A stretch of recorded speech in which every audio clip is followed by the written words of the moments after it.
We live in the age of endless stimulation, scroll, click, like, refresh. The chase for joy has become a race toward novelty, and yet we feel emptier, more anxious, more distracted, more uncertain of what happiness even is. The Stoics, who lived 2,000 years before smartphones and social media, understood something we've nearly forgotten. Joy is not found in fleeting pleasures. It is rooted in a life lived well. Epictetus reminds us, freedom is the only worthy goal in life. It is won by disregarding things that lie beyond our control. We think joy is found in what we buy, what we win, or what we escape from. But the Stoics flip the script. They say joy is not found outside of you. It is found when you align with your purpose. Let's pause and reflect. How many times have you laughed at a video, only to feel hollow moments later? How often do you finish a workday and wonder if any of it truly mattered? These are symptoms of a distracted life, a life that mistakes stimulation for fulfillment. Seneca wrote, "Life is long if you know how to use it." So the question becomes, how do we use it? Not merely to pass time, not to numb discomfort, but to live with direction, with meaning, with intention. This is where the idea of purpose, excellence, and duty enters. Three ancient words that, when lived fully, can become a compass. A source of not just fleeting pleasure, but sustainable joy. But before we move toward those, we must be honest about what pulls us away from them. Distraction is not just digital, it is emotional, it is existential. We are distracted by comparison, by shame, by perfectionism, by fear that we are not enough unless the world claps for us. And so in our search for joy, we often abandon the very places it hides: effort, virtue, and responsibility. But Marcus Aurelius whispers from the pages of his meditations, "Do not waste what remains of your life in speculation. Be simple, be good, be sincere." Joy is not a reward waiting at the finish line. It is something we discover while doing the work, honestly, humbly, wholeheartedly. As we step into this journey, we'll ask three essential questions. Can purpose become a wellspring of joy? Can striving for excellence, even when we fail, bring deep contentment? Can doing our duty, especially when it's hard, fill us with quiet pride? These are not rhetorical questions, they are invitations to pause, to realign, to live, not for the applause of others, but for the integrity of our own soul. Let us begin. Let us remember that joy, true joy, does not shout. It whispers beneath the noise, waiting for us to listen. Before we continue, I want to share something important with you. We've seen that a large number of our viewers, perhaps even you, listen regularly, but haven't yet subscribed. If this message has resonated with you so far, if you find even a moment of stillness or clarity in these reflections, we kindly ask you to consider subscribing. This channel is not about noise. It's not about trends. It's about service. And I can promise you this: our small but committed team will continue doing everything we possibly can to bring you value every single week. Thoughtfully researched, carefully written, quietly powerful. All we ask in return is that you join us by subscribing and turn on notifications so you never miss your next moment of insight. Let's walk this path together. What were you made for? Not what you were told to do, not what pays the most, not what wins the loudest applause, but deep beneath all the noise, what is the work your soul was shaped to carry? The Stoics believed that joy begins when we live in accordance with nature. Not just the trees, sky, and wind, but our inner nature, the design of our reason, our values, our ability to choose rightly. Marcus Aurelius asked himself daily, "At dawn, when you have trouble getting out of bed, tell yourself, 'I am rising to do the work of a human being.'" That one line dismantles 1,000 excuses, because the Stoics did not define purpose by passion or personality quizzes. They defined it by function, by showing up to serve others, with reason, integrity, and presence. This isn't about finding the perfect career, it's about bringing purpose to whatever you do, whether you're sweeping a floor or leading a team, whether you're raising a child or caring for aging parents, whether you're building something new or repairing something broken. Joy flows not from the role, but from the way you live it. Epictetus wrote, "Keep before your eyes day by day death and exile and everything that seems terrible, but more than all death, and you'll never have a base thought nor a greedy desire." When you remember life is short, you stop asking, what do I feel like doing? And start asking, what is mine to do today? That is purpose. It is not glamorous, it is not always fun, but it brings meaning. And meaning brings peace. Let's think practically. If you're an artist, your purpose may be to tell the truth in a world full of noise. If you're a teacher, your purpose may be to light torches in young minds. If you're a janitor, your purpose may be to create cleanliness and order, dignity in spaces most overlook. Purpose transforms the ordinary into the sacred. Seneca said, "It is not that we have a short time to live, but that we waste much of it. We waste it chasing joy in places it cannot stay, in entertainment, distraction, and status. But when you do the work that aligns with your nature, however small, you begin to feel a different kind of joy.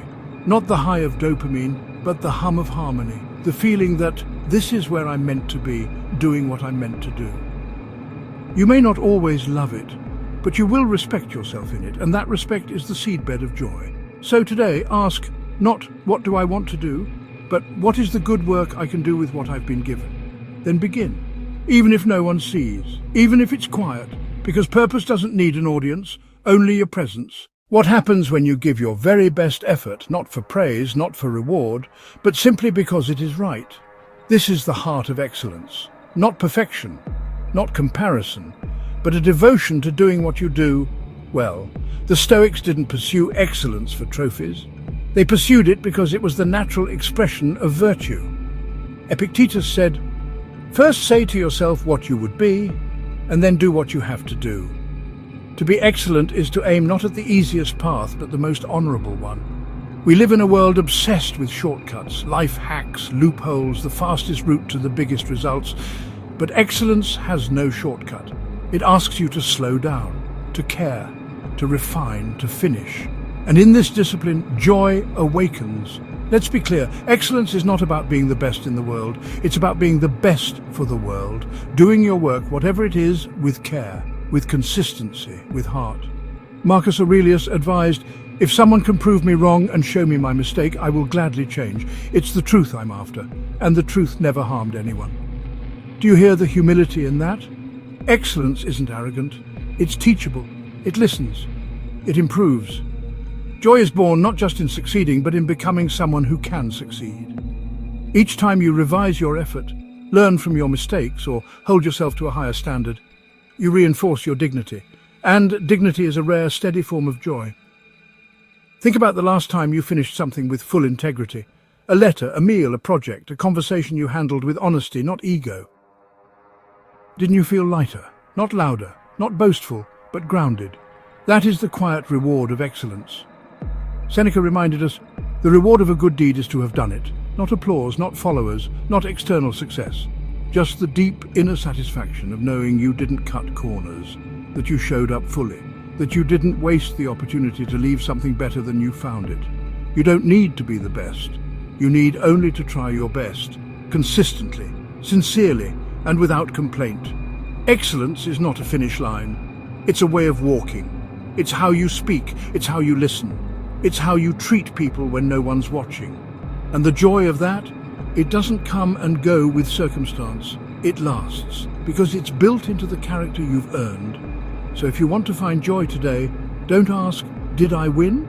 Ask, was I honest? Did I give what I could? Did I do it with care? And if you can say yes, even quietly, then you've already won. That's excellence. And in excellence, there is joy. Duty. The word feels heavy. It doesn't sparkle. It doesn't trend. It rarely gets thanked. But beneath its plain surface lies one of the greatest sources of real joy. The Stoics taught that joy is not something you chase. It is something you cultivate by doing what's necessary, what's right, and what's yours. Marcus Aurelius said, "Do your duty and don't confuse yourself. You were born to do this." Duty is not about grand heroics. It's about answering the daily call, quietly, reliably, with character. It's feeding your child when you're exhausted, returning a message when you'd rather scroll, cleaning up what you didn't spill, standing up when it would be easier to disappear. It's not flashy, but it matters.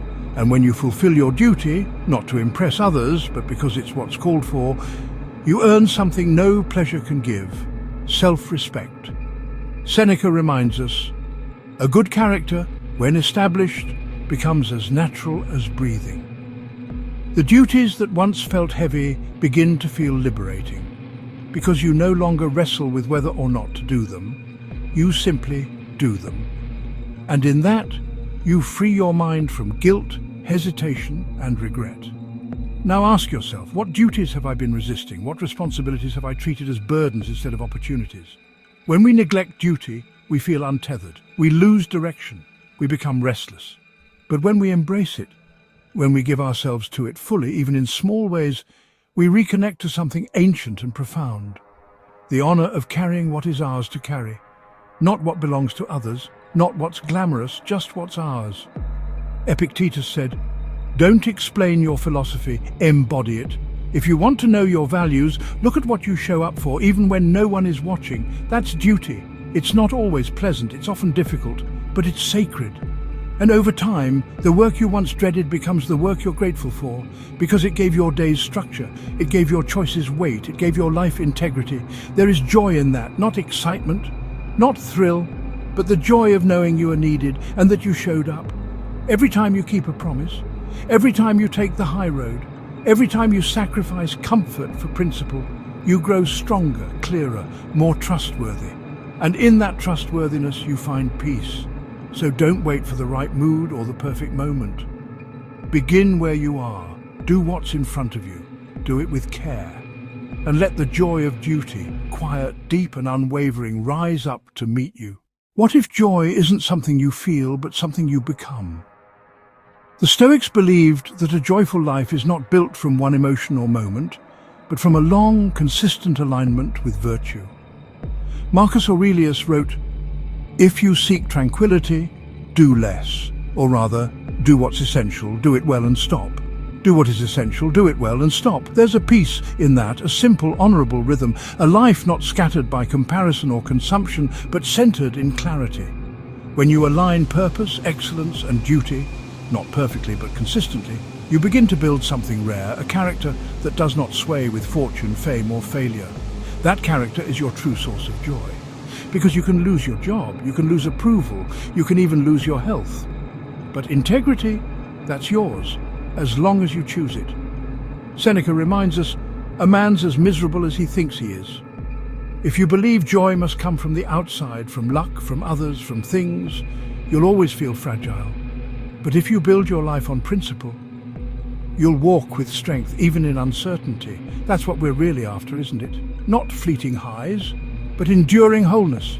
The kind of life where you can look in the mirror and say, I showed up with purpose, I gave my best, I did what was right, and I would do it again. That is a life of inner joy. And that kind of joy changes how you move through the world. You become steadier in conflict, more patient in frustration, more generous in silence. You stop needing to prove yourself. You start needing only to be yourself, rooted in truth. This is not easy, it's not always obvious, and it's certainly not celebrated by a culture of speed and distraction, but it is possible, and it is worth it. Marcus Aurelius wrote, "The happiness of your life depends upon the quality of your thoughts. So feed your thoughts with clarity, gratitude, and moral courage. Wake up and ask, where can I serve today? How can I give my best even in small things? What's my duty, and how can I do it with care? Then do it, quietly, firmly, repeatedly. And slowly, the joy you once chased will begin to grow inside you, like a fire that needs no fuel from the world. Not everyone will understand it, not everyone will see it, but you will feel it, and that will be enough. We've noticed something. A large number of our viewers come here, reflect deeply, and leave without subscribing. We get it. You're selective with your attention. You value what you invest your time in. So, here's our promise to you. If you subscribe to Ancient Wisdom today, we will do everything in our power to bring you real value. Not fluff, not noise, but timeless, soul-shaping clarity. So if today's reflection helped you, if it stirred something within you, subscribe, turn on notifications. And together let's continue walking this quiet path toward wisdom, purpose and peace. Because Stoic joy is not loud, but it is lasting. And you deserve to feel it every day.